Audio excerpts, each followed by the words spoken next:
পৌরসভার এলাকায় অবস্থিত বেসরকারি ক্লিনিক এবং ল্যাবরেটরি যেগুলো রয়েছে এগুলো অভিযানে আমরা বের হয়েছিলাম।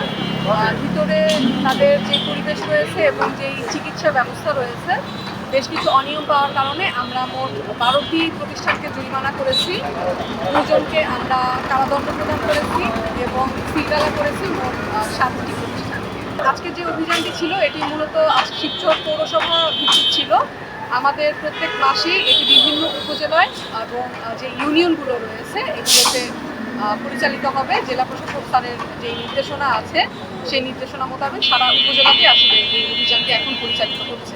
সেবার ক্ষেত্রে যদি কোনো রোগীর অভিযোগ থেকে থাকে তাহলে সরাসরি সিভিল সার্জন মহোদয় বরাবর, জেলা প্রশাসক মহোদয় বরাবর অথবা উপজেলা পর্যায়ে উপজেলা নির্বাহী অফিসার বরাবর তারা অভিযোগটি জানাতে পারে এবং আমরা সেই অভিযোগটি আমলে নিয়ে আরও অভিযান পরিচালনা করব। অভিযানকালে আমরা দেখলাম যে বিভিন্ন ডায়াগনস্টিক সেন্টারে তাদের লাইসেন্সের সমস্যা, বিভিন্ন যে হাসপাতাল, প্রাইভেট যে হাসপাতালগুলো আছে সেখানে যে আবাসিক মেডিকেল অফিসার থাকার কথা সেখানে আমরা আবাসিক মেডিকেল অফিসারকে পাইনি। কিছু কিছু জায়গায় এমটি ল্যাব নেই, ডিপ্লোমা নার্স থাকার কথা সে ডিপ্লোমা নার্স নেই এবং বিভিন্ন জায়গায় দেখা যাচ্ছে যে তারা যে ল্যাব প্যাথোলজি পরিচালনা করছে সেখানে যে নিয়ম থাকার কথা নিয়ম অনুযায়ী তারা সেটা পরিচালনা করছে না। যে ক্লিনিকগুলোতে তারা যে নিয়ম আছে নিয়ম অনুযায়ী তাদের কাগজপত্র এবং অন্যান্য সব সঠিক পাওয়া গিয়েছে।